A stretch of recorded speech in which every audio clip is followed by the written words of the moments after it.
The Minister Who Lost It at the Ritz. Another scandalous tale from the many hotels called Bristol. When I die, you'll find the words Ritz Hotel engraved upon my heart.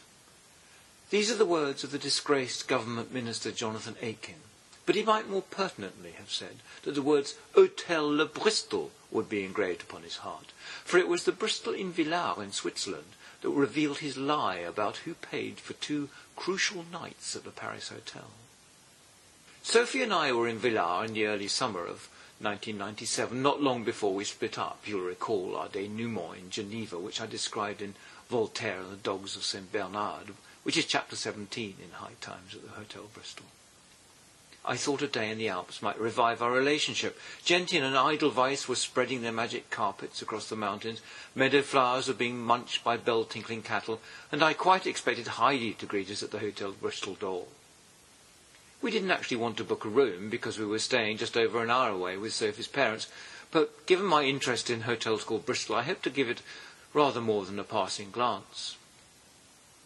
Located in the centre of the resort, 1,300 metres above sea level, it was a modern chalet-style building, 6 stories high, and its wooden balconies must have had stunning views from Lake Geneva to the Matterhorn, but its shutters were firmly shut, its window boxes lifeless, and its doors not just locked, but padlocked. On inquiry, we discovered that the owners had recently been declared bankrupt. As I looked at the building and its sunny surroundings, I considered for the first time the prospect of actually owning a Bristol of my own, and if Sophie had shared even a quarter of my enthusiasm, I may well have made the jump then and there. Had I done so, I would no doubt have regaled many of my guests with the story of how this sorry building, unbeknown to me at the time, at that very moment contained what can only be described as the final nail that was about to be hammered into the career of a most dishonest politician. Jonathan Aitken, the grand-nephew of the newspaper Baron Lord Beaverbrook and a former war correspondent for the Daily Telegraph, was the Conservative Member of Parliament for Thanet South in Kent. In 1992 he was appointed Minister of Defence for Procurement in the government of John Major, and 2 years later he was promoted to Chief Secretary to the Treasury, which made him a Privy Councillor and gave him the title of Right Honourable. Aitken had links with Saudi businessmen, but it was an Egyptian, Mohammed El Fayed, who was to set off the chain of inquiry that led to his demise. El Fayed had for a while worked in Saudi Arabia for the arms dealer Adnan Khashoggi, whose sister, Samira Khashoggi, became his first wife and mother of his oldest child, Dodi, who was to die in a car crash with Princess Diana. Halfway through the Aitken trial, Khashoggi's 19-year-old daughter Petrina had DNA tests to show she was actually Aitken's daughter. The son of a primary school teacher from Alexandria, Al-Fayed had bought the Paris Ritz in 1979. The Swiss hotelier César Ritz and the French restaurateur Auguste Escoffier founded their hotel in 1898 and made it the most famous in the world, eclipsing the original Hotel Bristol, favourite of the Prince of Wales, which began its steady decline on the other side of Place Vendôme. Coco Chanel lived at the Ritz for 30 years. Both the Greek Prime Minister Eleftheros Venizelos and Pamela Churchill-Harriman, US Ambassador to France, died here, and Ernest Hemingway claimed to have personally liberated the hotel in 1945.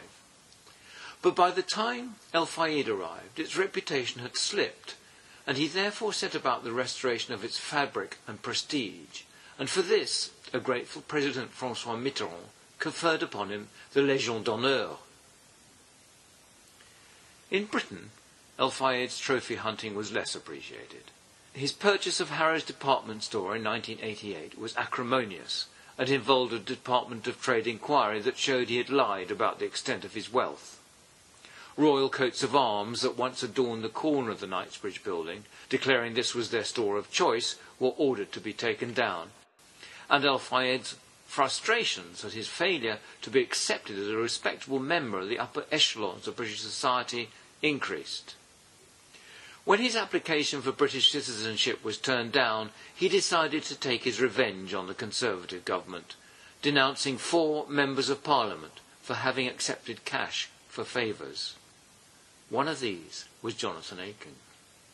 Al-Fayed's charge against Aiken was that in 1993, when he was Minister of Defence Procurement, his bill for 2 nights at the Ritz had been paid for by Saudi businessman, the arms dealer Said Ayas, who was advisor to King Fahd's son, Prince Mohammed. Investigations by journalists on television's World in Action and the Guardian newspaper followed up the story with Al-Fayed's help. Finally, in April 1995, the Guardian published a front-page story accusing Aiken of accepting bribes, illegal arms dealing, and procuring prostitutes for Saudi businessmen. It was just after midnight that Aiken, who was at that moment in Switzerland, was faxed the story. The following morning he was on a plane from Geneva to London, where, at 5 p.m, at Conservative Party office in Smith Square, just 75 yards from his elegant house in Lord North Street, he delivered a rousing speech that ended with the words that were to be the petard by which he was hoisted. If it falls to me to start a fight to cut out the cancer of bent and twisted journalism in our country with a simple sword of truth and the trusty shield of British fair play, so be it. I am ready for the fight against falsehood and those who peddle it. My fight begins today. 3 hours later, the World in Action programme was broadcast, and his litigation against the BBC and Guardian newspapers began. At his side at the press conference, offering unconditional support, were his daughter, Victoria, and his wife, Lolicia. Olivera Lolicia Azucci was born in Belgrade to a Serb businessman who set her up in business in Lausanne, where she attended university and where Victoria and her twin sister Alexandra were born. A son, William, came 6 years later. One of Victoria's godparents was Said Ayas, a personal friend and former neighbour of Lolicia's. Preliminaries for the libel trial were protracted, and it was more than 2 years before it reached the High Court. The defendants were finding it hard to make their story stand up.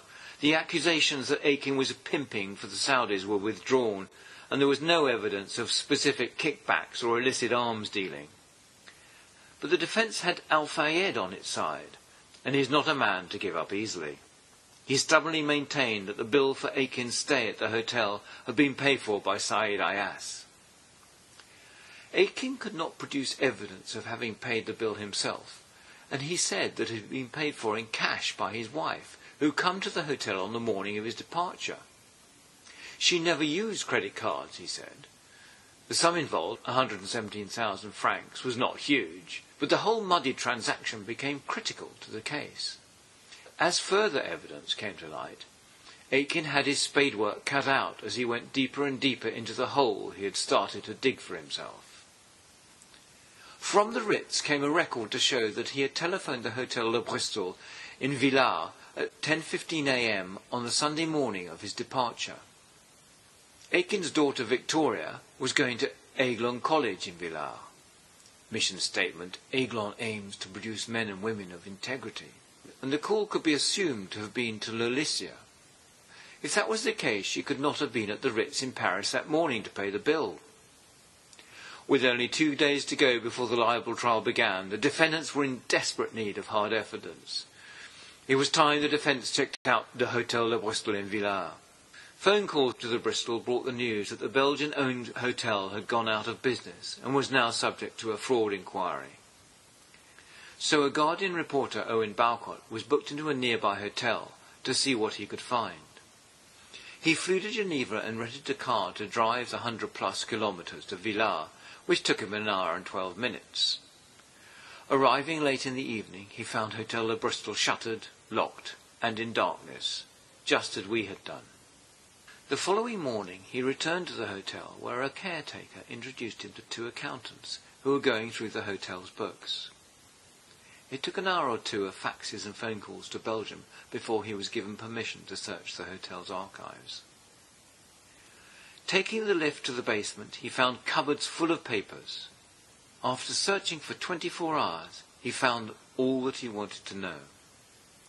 Under the name Aiken, the room reservations for 1993 contained a docket from the relevant weekend for 2 adults, 1+2, written across with Aiglon College, 2200 hours, and room 234.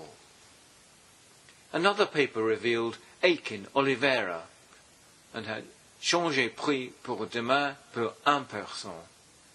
The second night she was charged for single occupancy of the double room, and Alicia had settled the bill with her American Express card.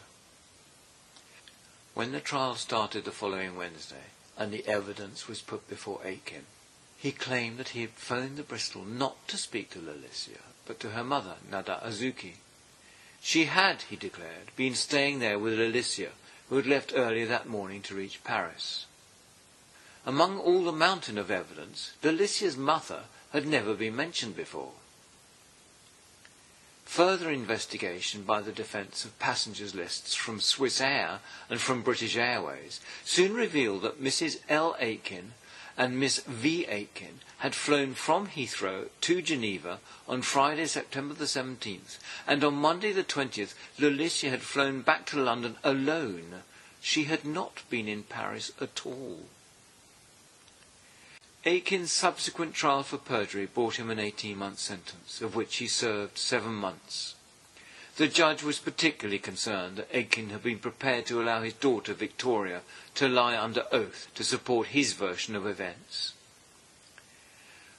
But that's not the only alarming aspect of the case. When one stays at the hotel, one expects some discretion from the management and not to have the details of one's bills handed over to the media. The whole Aiken affair should stand as a lesson to us all. If you're up to no good, don't go to the Ritz. You're much better off at a Bristol, as long as it doesn't go broke.